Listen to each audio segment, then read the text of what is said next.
Transition politique en Guinée.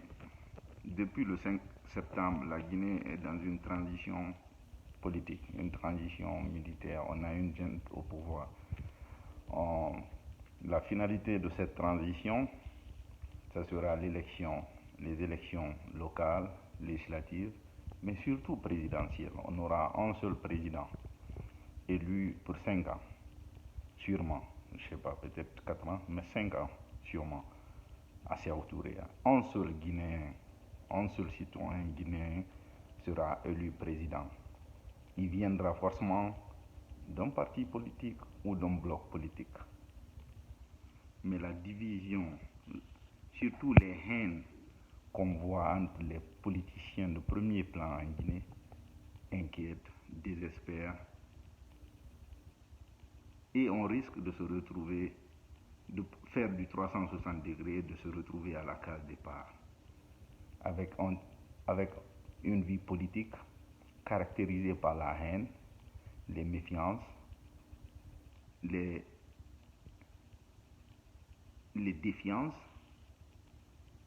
parce qu'il faut un minimum de confiance, il faut un minimum de collégialité, de fraternité. Les partis politiques ont pour objectif d'arriver au pouvoir, ils se battent pour le pouvoir, d'arriver au pouvoir, de faire marcher leurs idées. Mais chez nous, on n'a pas de gauche, de droite, de libéral, de socialiste, de machin. On a des partis politiques qui ont une assise, grand ou petit, mais qui ont une assise communautaire ou régionale, communautaire, vous choisissez. Dans un tel contexte, la haine entre des dirigeants politiques de premier plan devient facilement la haine entre les bases politiques. Et si ces bases politiques sont caractérisées par les identités ethniques ou régionales, vous conviendrez avec moi que on reviendra à la case départ. RPG, UFDG, RPG, comme vous voulez. Il faut un minimum de confiance, de respect. On ne peut pas continuer à évoluer dans la défiance. Dans la feuille de route du CNRD, ils ont décidé qu'il y aurait 81 représentants au CNT, qui va servir de parlement de transition. Parmi ces 81 membres, 15 ont été alloués aux partis politiques. C'est vrai que les partis politiques, dans tout pays démocratique, les partis politiques sont un peu l'expression des différentes tendances politiques. Les populations se reconnaissent dans différents partis politiques. Mais tous les Guinéens ne sont pas des militants politiques. Tous les Guinéens ne sont pas membres de partis politiques. Tous les Guinéens ne sont même pas sympathisants de partis politiques. Donc, que les partis politiques aient 15 sur 81, on peut estimer que c'est petit. Mais on a aussi les syndicats, on a les groupements de jeunesse, de femmes, on a les handicapés. Nous avons tous les corps constitués. On a l'armée, on a la police, nous avons tellement de corporations, on a des journalistes, on a tellement de corporations qui ont aussi leur mot à dire. Donc 15 sur 81 pour un parlement de transition, c'est pas la mer à boire non plus. C'est vrai qu'on a 300 partis politiques, ou 200 et quelques, mais nous savons bien qu'il y a des partis satellites. Et quand ces partis-là se réunissent avec les grands leaders qui ont été premiers ministres, qui ont été ministres dans ce pays, et qui n'arrivent pas à trouver un consensus pour désigner 15 Guinéens capables de les représenter dans ce parlement de transition, vous conviendrez avec moi qu'il y a un problème. Et on passe ça.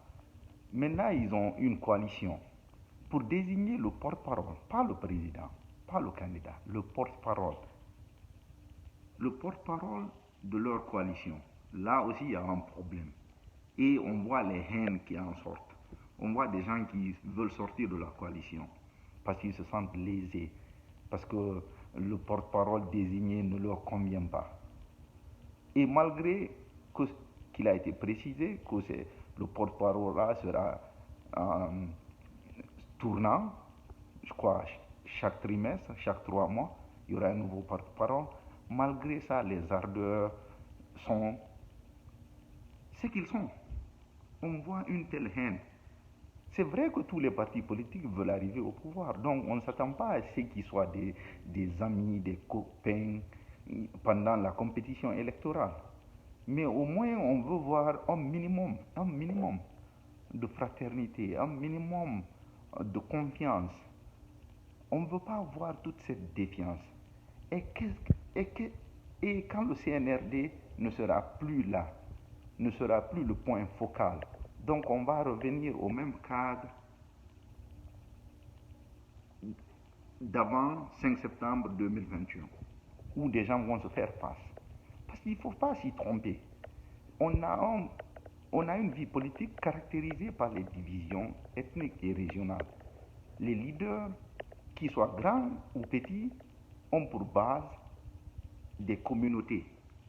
Et les haines entre les dirigeants deviennent facilement des haines entre leurs bases.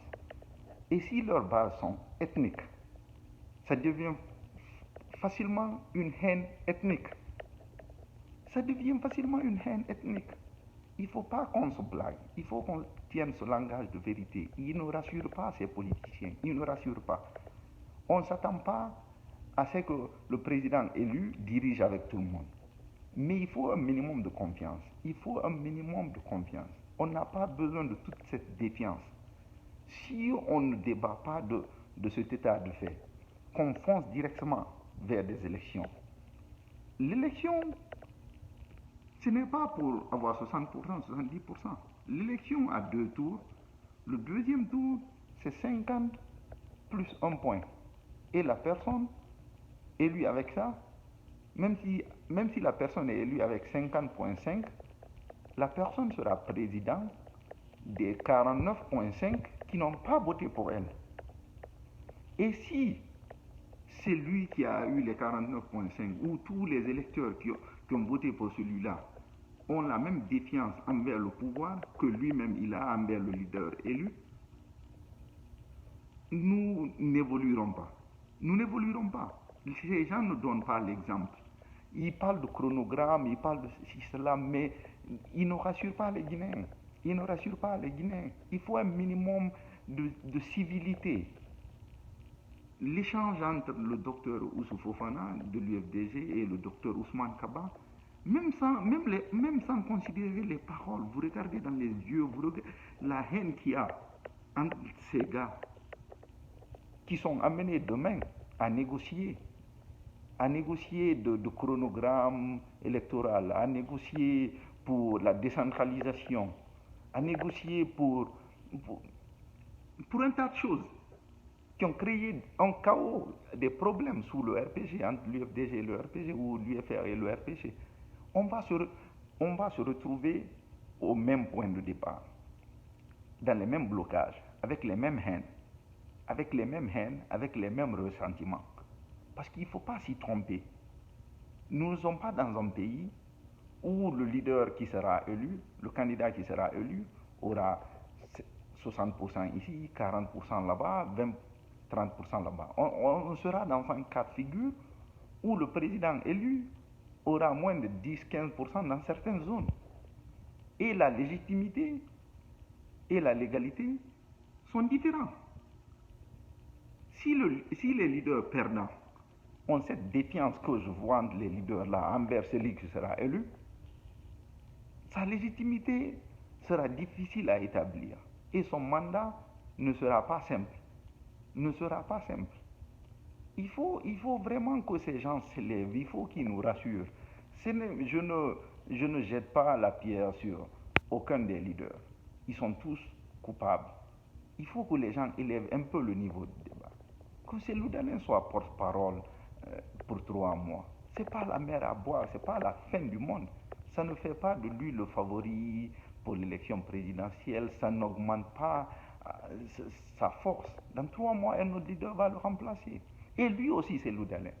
Il aurait pu renoncer à ce porte-parole-là Parce que ça ne rajoute rien à son aura. Et si un autre est porte-parole, ça ne diminue à rien. Le fait simple de le voir arrêter là-bas, on sait ce qu'il représente. On sait ce qu'il a représenté dans les différentes élections auxquelles lui et son parti ont participé. Mais de l'autre côté aussi, les contestataires, ils doivent savoir raison garder s'ils réagissent comme ça. Parce que c'est le dernier porte-parole de l'opposition ou de la coalition de l'opposition. Comment vont-ils réagir quand il sera élu président à Sékou Touré? Après, c'est eux qui disent non, l'armée, c'est le chaos, il faut qu'il quitte, on a besoin de 15 mois. Mais cette réaction-là, c'est de ça que les Guinéens ont peur. C'est de ça que les Guinéens ont peur. Parce qu'on va se dire toutes les belles choses qu'on veut, mais si c'est les réactions-là qu'il y aura en face du président qui sera élu, nous ne sommes pas prêts, nous ne sommes pas prêts à évoluer. Et quand on voit la teneur du discours d'un docteur Fodé Oussou, on se dit aussi, demain, si son leader est élu président, on ne voit pas des mecs qui seront magnanimes, qui vont unir le pays, qui vont tenir un langage d'union. Sinon, il avait tout intérêt à mettre bas la terre. Il avait tout intérêt à mettre bas la terre, parce qu'il ne faut pas qu'on se raconte des salades. S'il y a un parti qui a vraiment intérêt à l'union de l'opposition, à l'union au moins pour avoir une seule parole vis-à-vis de la junte pour aller vers des élections, c'est l'UFDG. Si le parti n'est pas prêt à se faire violence pour unir l'opposition maintenant, mais comment il va unir le pays demain? Parce que l'élection, même si le parti arrivait au pouvoir, ça ne changerait pas certaines réalités politiques. Ça ne changerait pas certaines réalités politiques.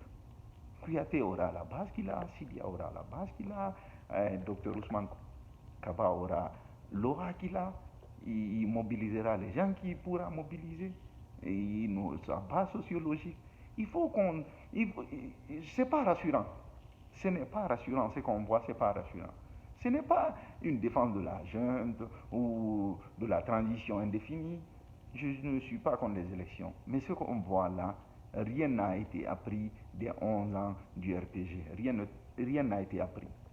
Il faut qu'on crée un minimum de confiance. Il faut qu'on rassure les Guinéens. Il faut qu'on se dise demain, si il y a un président, Fayamili Mono, Seloudalen Diallo, l'opposition qui est parlementaire, l'opposition dans les mairies, la décentralisation sera effective.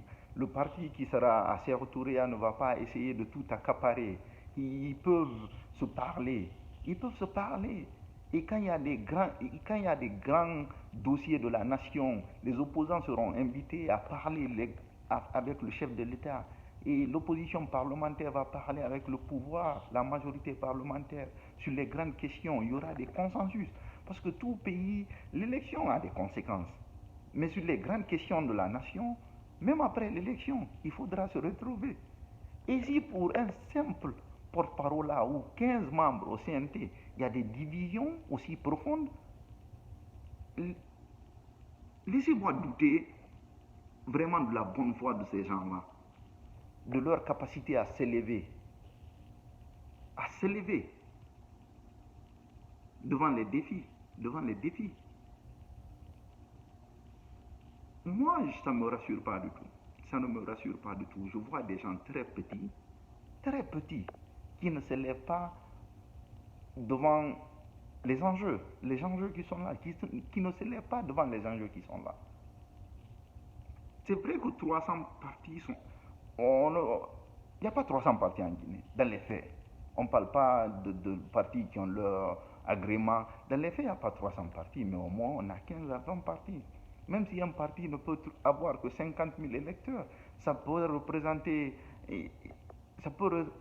quelque chose. Et surtout qu'on sait que le vote est très...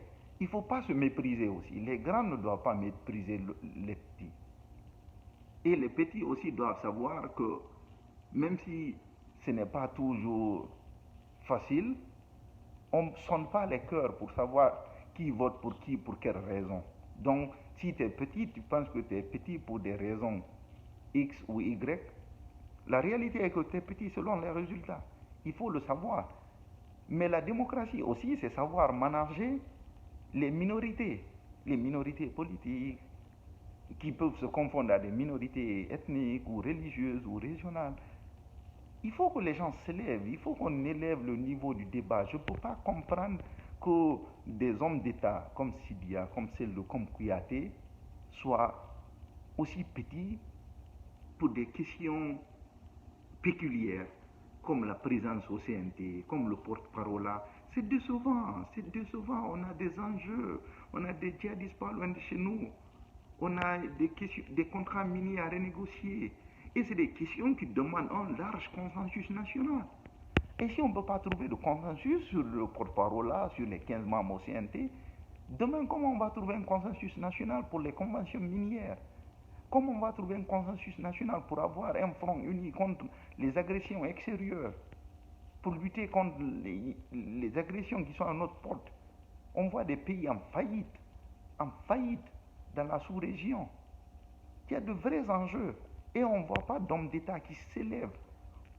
Tous les partis ont pour objectif d'avoir le pouvoir d'État.